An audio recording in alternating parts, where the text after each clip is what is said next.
trụng tôm trước. Tôm tươi xanh luôn. Tôm tươi luôn, mình còn cắt đầu còn chẻ. Mình chẻ lưng ra, mình lấy cái đường chỉ đen ra luôn.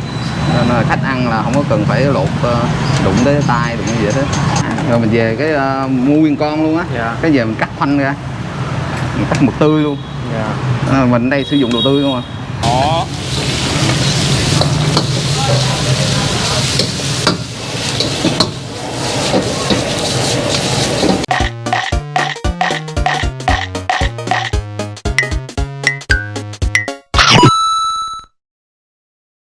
Chào mọi người, hiện tại thì Phú đang ở trên đường 3 tháng 2 quận 11.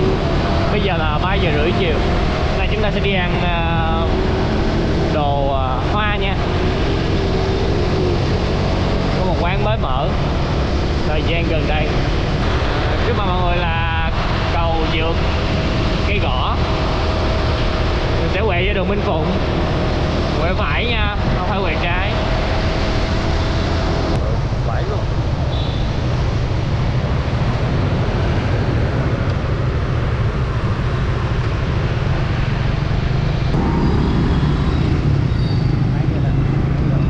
Mới dọn nha, rồi dòng lại thôi.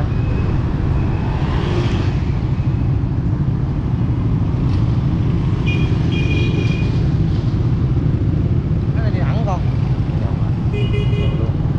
Ok, mình chịu khó dòng vào tí xíu mọi người, nó nằm ở ngã tư. Ở địa chỉ là 371 Minh Phụng, quận 11. Huyện Sao Cai, Hồng Kông.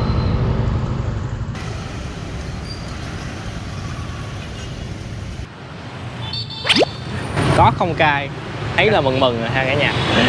Xin chào cả nhà, Gia Phú và Mèo. Rất vui được chào đón cô chú anh chị và tất cả các bạn đã đến với PM Food Travel. Thì nay là chủ nhật, đáng lý là cũng nghỉ dưỡng nhưng mà hết clip rồi.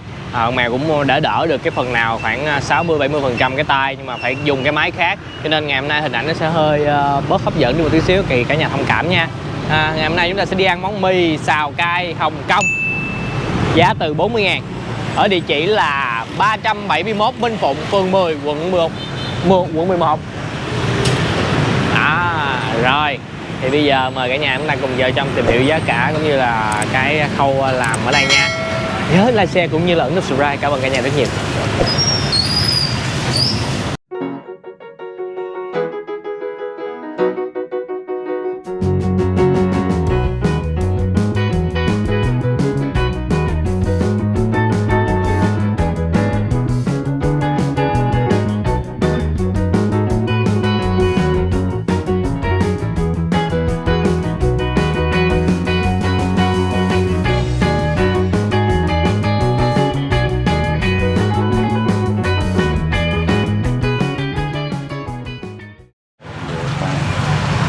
Giới thiệu với cả nhà, đây là anh Đức. Nói chung là anh bán là 4 giờ 4 rưỡi mới bán đúng không ạ? Cỡ 3 giờ là bắt đầu mình chuẩn bị rồi, cỡ 3 rưỡi mình bán được. Thì Phú đi nghe Phú thấy, nhưng mà search trên Google thì để là 2 giờ rưỡi, cho nên tới hơi sớm. Bây giờ cái giai đoạn anh đang chuẩn bị, thì anh đang chuẩn bị trụng sơ mấy cái nguyên liệu hả anh? Đúng rồi, đây trụng sơ tôm với lại mực khoanh nè, rồi mực nang bự, rồi bò. 2 loại mực rồi hả anh? Đúng rồi. Nó là của giá tiền khác nhau. Đúng rồi, mực này thì mình cho thập cẩm, còn mực này là mực nang bự á, để mình cho cái phần đặc biệt á. Rồi chủ quán á, mì xào mực nang bự. Dạ rồi, giờ anh làm bây giờ. Ủa anh cầm chay vậy? Cái này rượu để mình khử mùi tanh của tôm nè. Dạ. Tính ra nhờ về đến sớm mà cũng thấy được cái công đoạn anh chuẩn bị ngay trước quán luôn.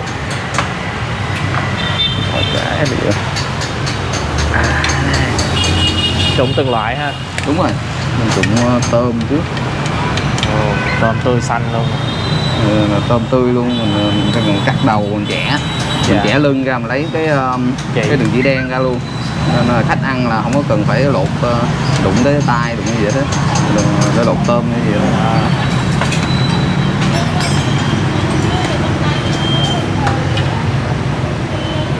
Như vậy là tầm 3 giờ là có, nếu mà 3 giờ 15 là có. 3 giờ 15 có. Bán tới mấy giờ? 10 rưỡi, 10 10 rưỡi 11 giờ, nhưng mà 10 rưỡi là bắt đầu mình nghỉ bán rồi. Dạ. Ngày chai anh có bán không? Ngày chai cũng có bán, đang định ra cái sốt chai luôn, là mốt là mì xào chai luôn nè, chuẩn bị rồi, chắc cỡ 2 tuần nữa ra. Ôi sốt chai anh phải chiên đậu hũ, phải xào hai cái chảo cho nó khác nhau ha. Đúng rồi, cái chảo thì mình để riêng một cái chảo, hai cái chảo ở đây nữa là chiên cho xào chai thôi đó.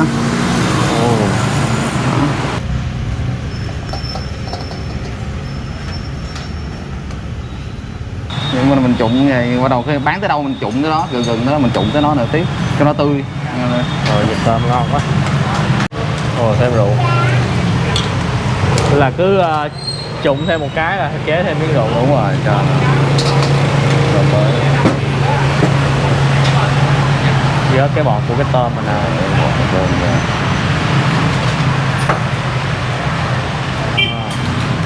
Cái này nãy nó là mực tro. Cái này mực lá. Mực lá. Rồi mình về cái mua nguyên con luôn á. Dạ. Cái về mình cắt khoanh ra, mình cắt mực tươi luôn. Dạ. Mình đây sử dụng đồ tươi không à. Ăn đi, lát ăn anh thử đi rồi là anh biết cái mực ở đây là mực tươi không. Em nhìn là thấy con tôm nữa là em thấy tươi xanh.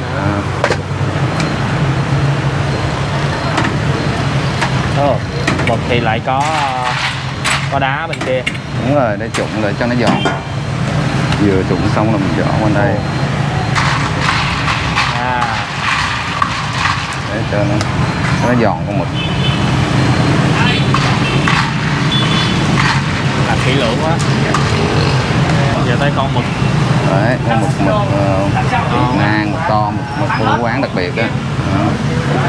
Mực này là mực ở đây quán gọi mực má mi như là mực mẹ vậy đó. Có mực má mi, mực baby, mực má mi đó, mực là mực má mi. Thấy được làm sạch cái phần lấy được cái gọi là cái nang với lại cái mực của nó ra đúng không anh? Đúng rồi, quán làm sạch sẽ hết để con mực này to à. Đó, mà nhiều người ta thích tới đây ăn con mực này lắm. Đảo bình thường là thấy baby không à, bữa nay thấy mami. Này gọi trong menu là mami. Mami rồi có con baby nữa.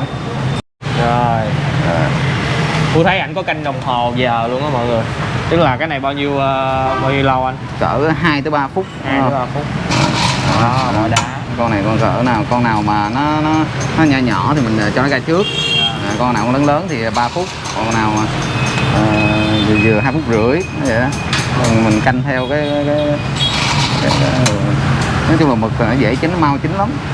Nước nó tím tím. Con vô, con nào nhỏ thì cho nó ra trước thôi. Mới nhìn thôi tưởng tượng cảnh cắn nó lắc rồi. Mới có mùi rượu á mọi người. Để thử mùi tanh của hải sản. Bò mình cũng trụng luôn ha anh? Đúng rồi, mình trụng cho nó chín sơ qua rồi bắt đầu mình mới xào. Mình tưởng là xào bỏ vô lúc xào nó chín luôn rồi. Cái này mình xài bò gì anh? Bò ba chỉ á. Bò Việt mình đó. Đúng rồi, bò mà cuốn quấn qua là người ta ăn lẩu luôn á. Người ta ăn lẩu người ta nhúng được luôn á.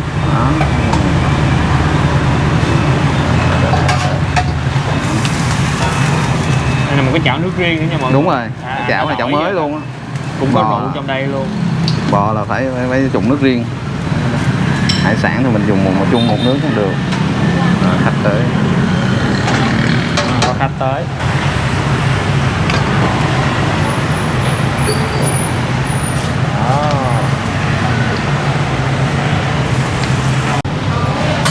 Khách gọi món phần gì anh? Dạ 2 phần thập cẩm anh. 2 phần thập cẩm. 2 thập cẩm 50 đúng không? Đó. Ồ, có đèn. Hay quá.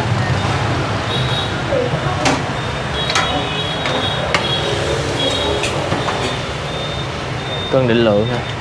Đúng rồi. Có sốt cay, sốt ít cay và sốt không cay. 4 là sốt ha. 4 loại sốt luôn nè. Cay. Có siêu cay nữa. Không cay, cay, rất cay và siêu cay. Sao như là 4 cấp độ á. Với mì mà ăn mì cay 4 cấp độ vậy đó. Cái nào không cay anh thấy cái nào cũng thấy đỏ lét vậy. Cái này là không cay. Nhìn vậy chứ mà nó không có cay. Không có cay hả? Nó có gì vậy không anh? Nó có như là ớt nè, rồi vậy mà không cay ha. sả đồ. Nhìn giống nhau. Có như là sa tế vậy đó. Nó nhìn dạng như là sa tế vậy đó. Đây có định lượng, có cân, người ta cân định lượng hết luôn đó mọi người. Nha, đúng công thức hả anh? Đúng rồi, phải là đúng cái sốt đúng bao nhiêu đó thì mình đã cân để cho nó liều lượng cho nó dễ ăn á. Dạ. Nó không mặn quá mà cũng không có lạc quá đó. Khoảng 40 gram. Dầu.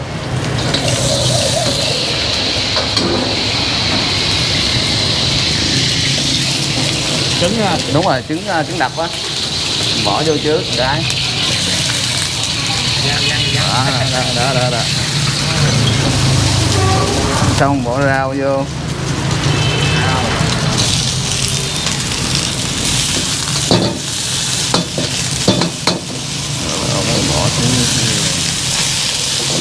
cho nó chín.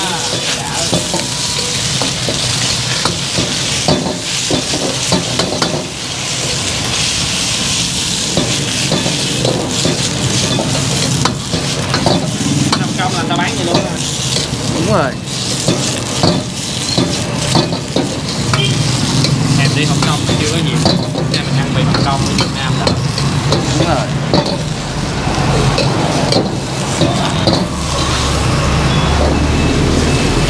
Đó mì, bắt đầu mình chia mì.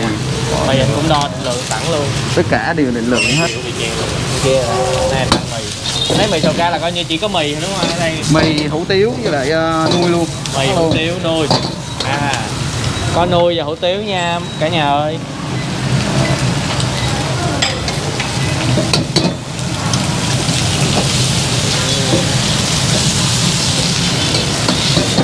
Xài cọng mì trứng to giống như xài mì Ý vậy mọi người.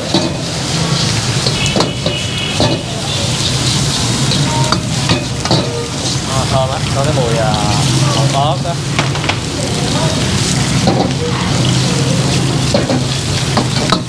Đó là gì anh?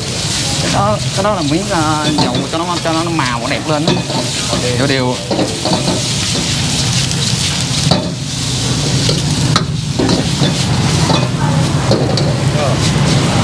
Đó là gì á? Vị đen.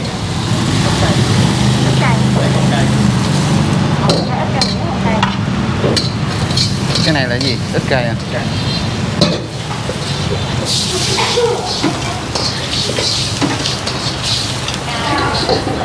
Thì đi co lại. Sắp tôm rồi, cho đẹp. Đây là 2 con tôm, 3 phân mực, 2 bánh bò, 50.000. Rồi cho ảnh chụp hình. Dạ mình có nửa cái trứng nữa nha mọi người.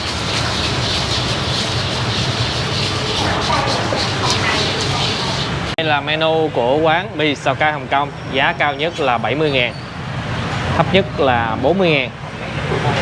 40.000 thì có lại là chỉ là mì xào bò và cũng có lại là hải sản tôm mực. Đó, mình có thể lựa theo sở thích của mình.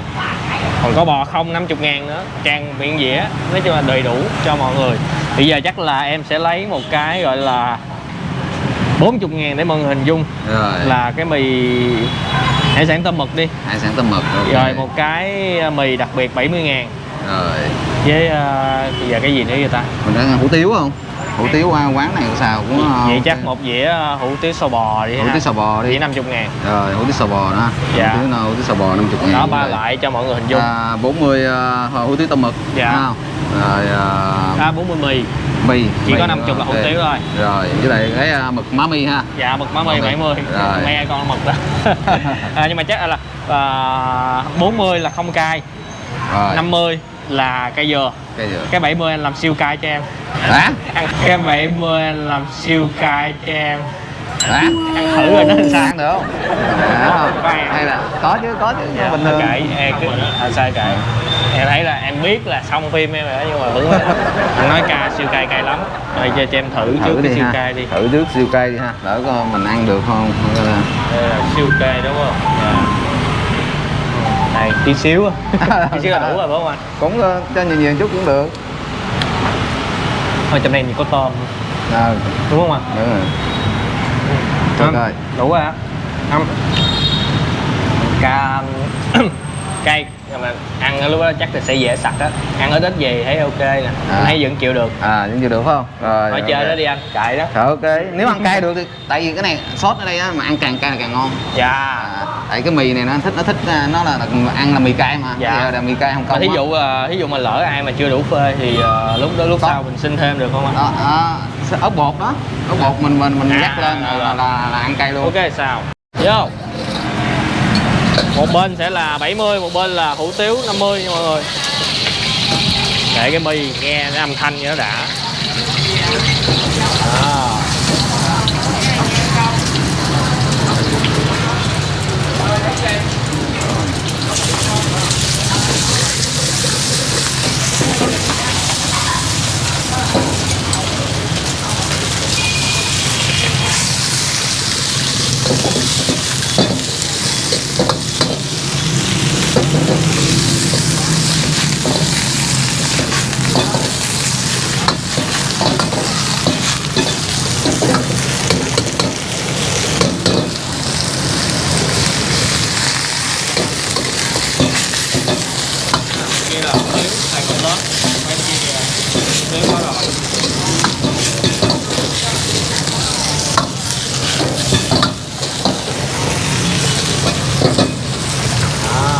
Tiếu là cây vừa.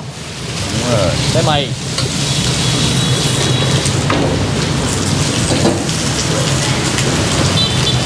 Mì là siêu cay nè. Đó, mì là siêu cay này. Đó. Hôm nay tôi lao vào chốn nguy hiểm cho mọi người xem. Ủa cái này hơi kỳ là anh học ở đây hay anh học bên Hồng Kông? Anh học ở đây. Học ở đây à? Học lâu không anh? Hả? Cũng nhanh, cái này học không đến nỗi nào. Cũng có người quen chỉ à. Mấy tháng anh? Hả? Cái này hả? Cái này học có tháng à. 1 tháng hả? Thôi nhưng mà cũng phải rành bếp mới học được 1 tháng. Không rành bếp học chắc lâu thôi. Đó.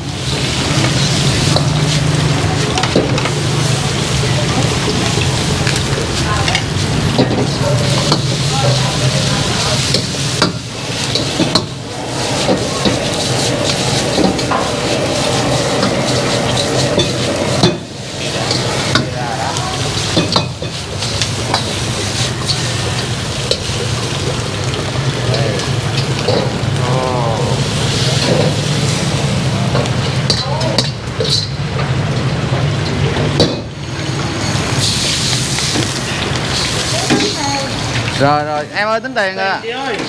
Đi co. Còn trứng này mọi người, trứng là anh thấy là nó chín tới. Vừa chín tới. Vừa chín tới luôn.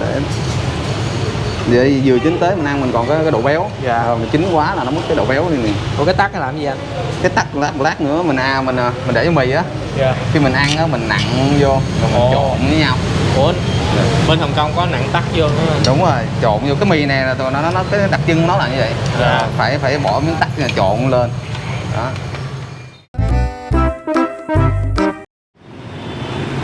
Ok, xong rồi cả nhà ơi. Thì giá nãy mình chưa quên chia sẻ với nước. Giá nước ở đây thì cũng thấy cũng rẻ. Sữa đậu nành với nước sâm á có 7.000 à.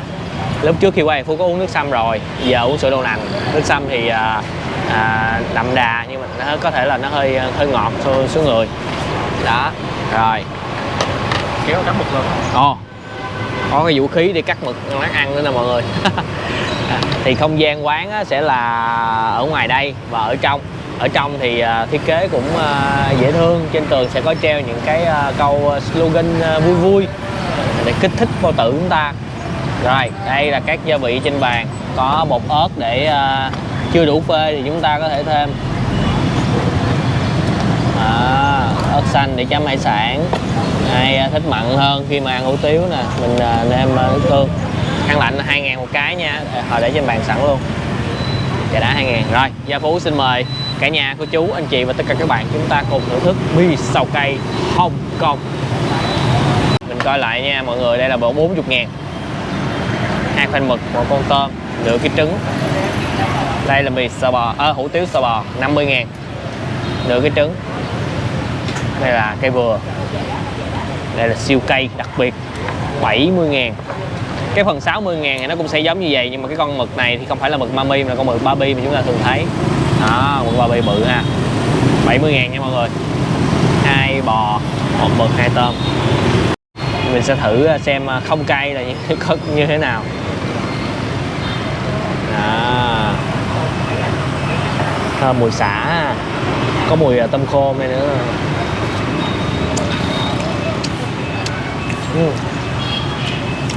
Không cay, đúng là không cay, gia vị rất là vừa phải luôn. Thơm sả, đây, hủ tiếu, cây vừa, có nuôi và hủ tiếu.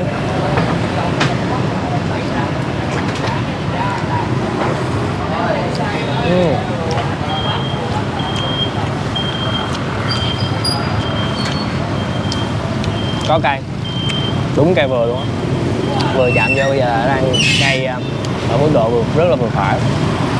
Mà ăn cái dạng mà nếu mà mọi người thấy là nếu mà cay vừa thì mọi người sẽ có thể thấy là những cái bột ớt nè. Đó. Thì qua cái miếng này Phú nghĩ là khi mà chúng ta ăn á là sẽ chạm được nhiều cái bột ớt với những cái sả nó dụng á, chúng ta sẽ cảm nhận được trên lưỡi của mình. Siêu cay. Nhưng mà để mình thử vị dưới nào. Thử đâu nào. Ok. Siêu cay là siêu cay. Chưa cho em con đường về nha. Nó thơm cái mùi áp chảo á mọi người. Rồi mùi hải sản.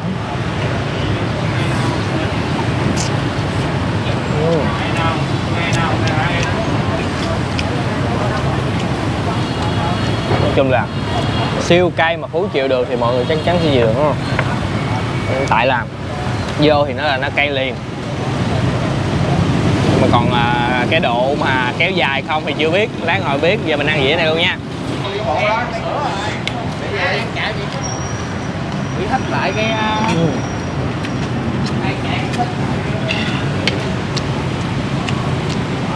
trong món người Hoa thì nó sẽ dầu mỡ, thì ở đây tôi thấy là ăn lắm, cái dầu mỡ không có quá nhiều, cũng không có xa để bị ngấy. Sợi mì dai dai, gia vị vừa phải, cái độ mặn ngọt của nó vừa chạm à, tức là nó có. Sợ ai ăn mình cũng không biết miêu tả sao ta, nó không có quá mặn ngọt nhiều. Bây giờ mình xịt một miếng nước tương này nha. Nhưng mà ăn ok, ăn nó ngon thơm.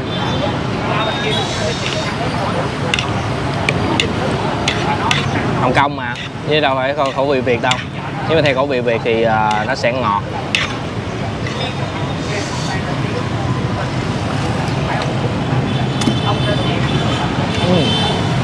Chua cay này mình ăn được.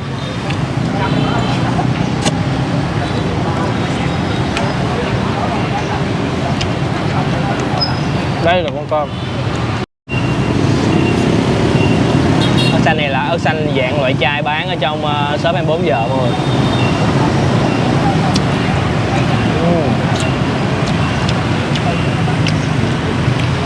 Cơm của tôi nó ngọt.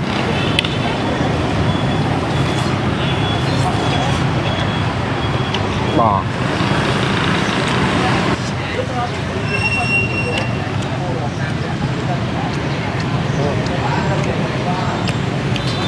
miếng bồng này có một chút dai dai, tại phần ảnh trụng rồi ảnh xào nó.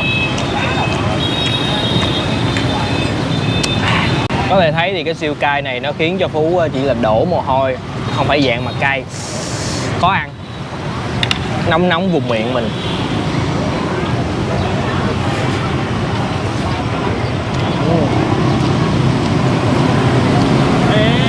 Bạn tắt chưa? Đúng rồi. gì nữa mà nãy giờ mình thấy cái vị nó sẽ hơi thiếu thiếu.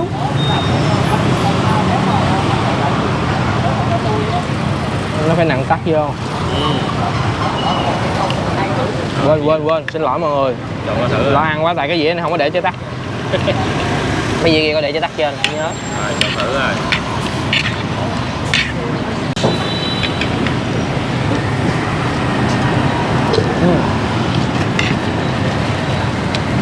Có tắc nó kích thích hơn. Nhưng mà tại nãy mình ăn mới một phần rồi đó, cho nên dắt vô á, giờ nó hơi chua. Cái này mọi người ăn gấp chung với rau cải ăn á, giòn, điều vị hơn.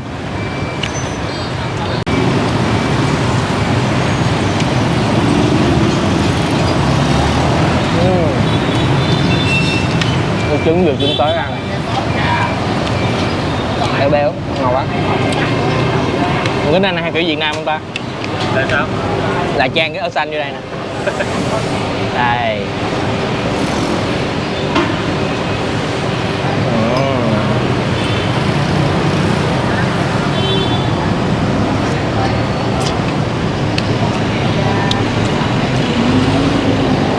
Hơi lệch lệch. Rồi, tới chùm cuối. Có nên cắt ra không? Nguyên con cắn cho đã ha. Mà nó không có cái nĩa. Cái đầu đó. Đó.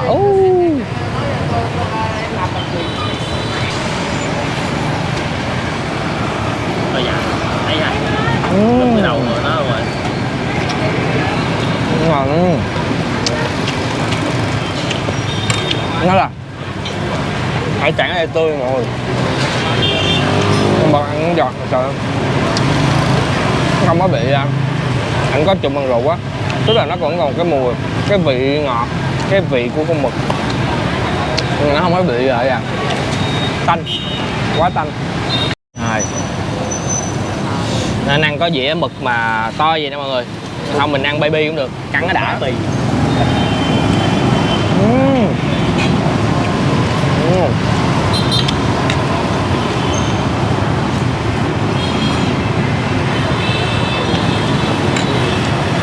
Ổn á. Rồi phép mọi người ăn phía cuối nha. Ăn cơm.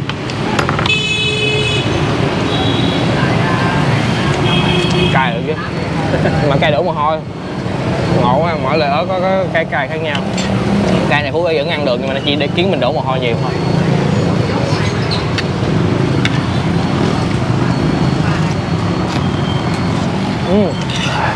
Ok.